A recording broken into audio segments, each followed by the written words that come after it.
बैसाख के महीने में सत्तू जरूर खाओ। और सत्तू चाइना से नहीं आएगा, इंडिया में ही बनेगा। और श्रीमद् महापुराण की कथा कहती है कि शंकर भगवान के शिवलिंग से लेकर जलाधारी में कुछ स्थान ऐसे हैं वहां पर हमारा मात्र स्पर्श कर कर अपने दिल की बात कह देने पर भी कार्य सफल हो जाता है। तुम जल चढ़ाओ मत चढ़ाओ, तुम बेलपत्र चढ़ाओ मत चढ़ाओ, तुम धतूरा चढ़ाओ मत चढ़ाओ, पर दिल से अगर तुमने कहा तो उसका फल मिलेगा। सत्तू 12 महीने खाओ मत खाओ। कौन सा महीना? बैसाख के महीने में सत्तू जरूर खाओ। और सत्तू चाइना से नहीं आएगा, इंडिया में ही बनेगा और बना भारत में ही।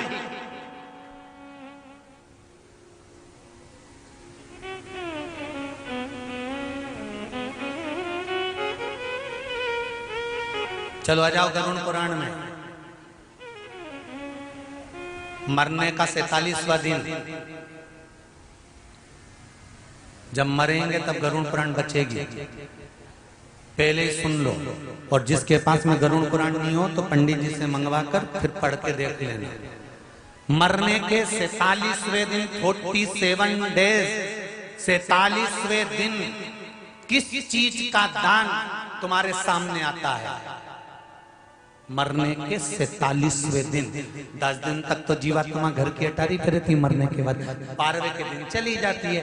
उसके बाद में जब 47वां दिन आता है तो 47वें दिन जीवात्मा को क्या दान करा जाता है?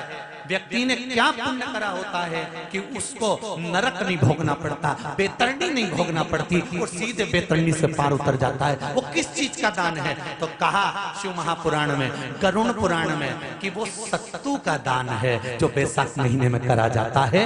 सत्तू का दान 3 चीजों से मिलकर बनता है। जौ, बोलते जाओ जल्दी, गेहूं, चना, ये 3 चीज से मिलकर बनता है। इसमें जो बारीक बारीक कण होते हैं, जितने जितने 3 चीज के मिले हुए बारीक बारीक कण होते हैं, ये जब दान किया जाता है सत्तू का, तब ये बेतरणी तरने के लिए 47वें दिन इस जीवात्मा ने अगर सत्तू का दान करा होता है या सत्तू का सेवन बैसाख के महीने में करा होता है तो उसको बेतरणी नहीं भोगना पड़ती, डायरेक्ट सीधे रतलाम उज्जैन से डायरेक्ट।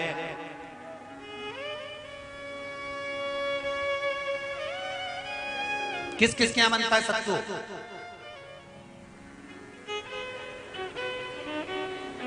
मैंने भी तो ये पूछा किस किस क्या बनता है। मैं अभी थोड़ी ना कि अभी बन गया। बैसाख में बनता तो होगा। पहले गांव के लोग तीरथ करने जाते थे। गांव का लोग जब तीरथ करने जाता था, कोई सामान नहीं लिया, सत्तू बांधी पोटली में धरा यूं और पानी में घोलिया और नमक डालिया या शक्कर या गुड़ घोल के और पी के वो ही चले। आज के अब जब सैनिक युद्ध करने जाता है, थक जाता है, बहुत थकान हो जाती है, जब उससे देखा जाता है तो सैनिक का जो कमांडर होता है वो सत्तू मंगवाता है और गिलास में घोल घोल कर पूरी सेना को पिलवाकर फिर युद्ध में उतार देता है। फिर युद्ध में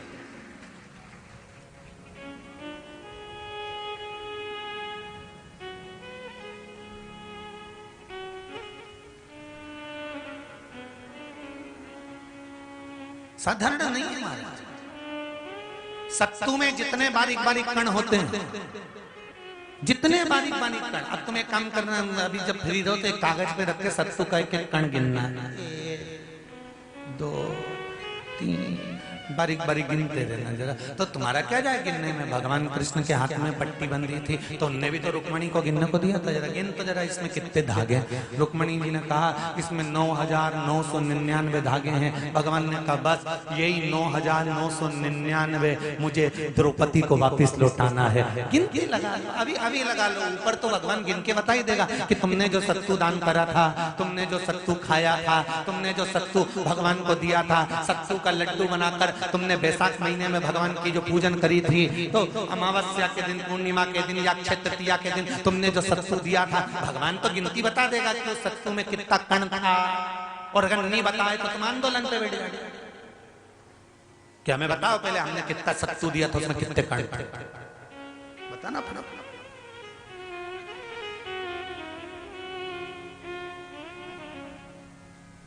एक एक शिव की आराधना में चांगुना ने एक लोटा जल भरा, उसमें थोड़ा सा चंदन डालकर बेलपत्री के वृक्ष के नीचे ले जाकर डाल देती, थोड़ा सा जल बचाकर शिव जी को डाल देती। शंकर भगवान ने एक दिन चांगुना के सामने मन में विचार प्रकट करा और पार्वती जी से कहा, पार्वती एक बात समझ में नहीं आती, आधा जल ये बेलपत्री को देती है, आधा जल मुझे देती है। जब आधा जल मुझे देती है तो मुझे बड़ा गुस्सा आता है, क्योंकि बच्चे और बूढ़े ये दोनों एक समान हैं। बच्चों को थोड़ा सा भी उसकी सामग्री में से, उसकी चॉइस की चीज में से तोड़ के अगर दूसरे को दे दिया तो बच्चा यूं फेंकेगा, वो जाके और मुंह फुला के बैठ जाएगा, नी खाऊं नी खाऊं। मां समझाए थारे ही भाई है रे, होगा नीचे मत को ऐसा भाई जो मेरा ही हिस्सा खा जा, मुझे तो पूरा ही चीज। फिर मां अंदर जाएगी, फ्रिज में से वापस पूरा की पूरा आम निकाल के लाएगी और आम देगी, ये ले, ये पूरा है, अब चक्कू से कटा नहीं, देख छोरा भी इतना है वाला, पूरा घुमा घुमा के देखेगा।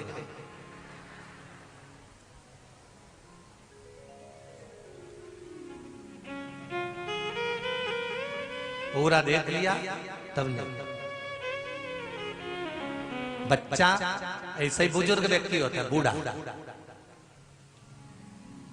पति को भोजन दिया तो उसमें चटनी रख दी, जीरामन रख दिया, पापड़ सेक के रख दिया, और बुढ़ा व्यक्ति जब भोजन करा तो उसमें कहीं नहीं, तो बूढ़े की निगाह में तो आ ही जाता है कि बताओ अपनी तो वैल्यू घस गई।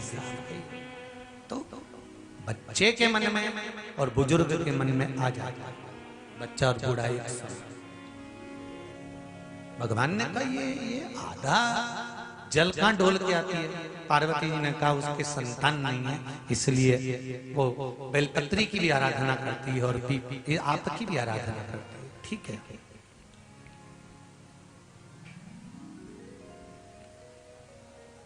भगवान देवादिदेव महादेव ने देखा चांगुना ने बहुत सेवा कर ली। आज भगवान सुंदर एक संत का रूप धरकर चांगुना के दरवाजे पर पहुंच गए, अलग जगह। चांगुना दौड़ कर आई, बाबा जी आइए,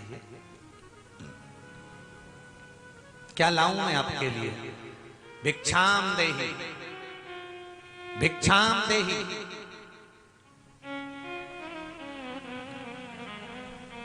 बाबा ने सब दूर से भिक्षा ली और चांगुना जैसी परात भरकर रानी चांगुना देवी खूब सारा सामान लेकर आई, तो बाबा ने मना कर दिया, मैं आपके हाथ की भिक्षा नहीं ले सकता, मुझे नहीं लेना है।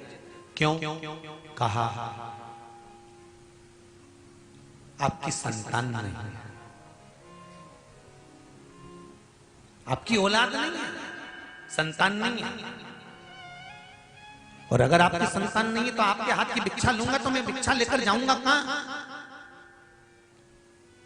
मुझे आपके हाथ की भिक्षा नहीं चाहिए।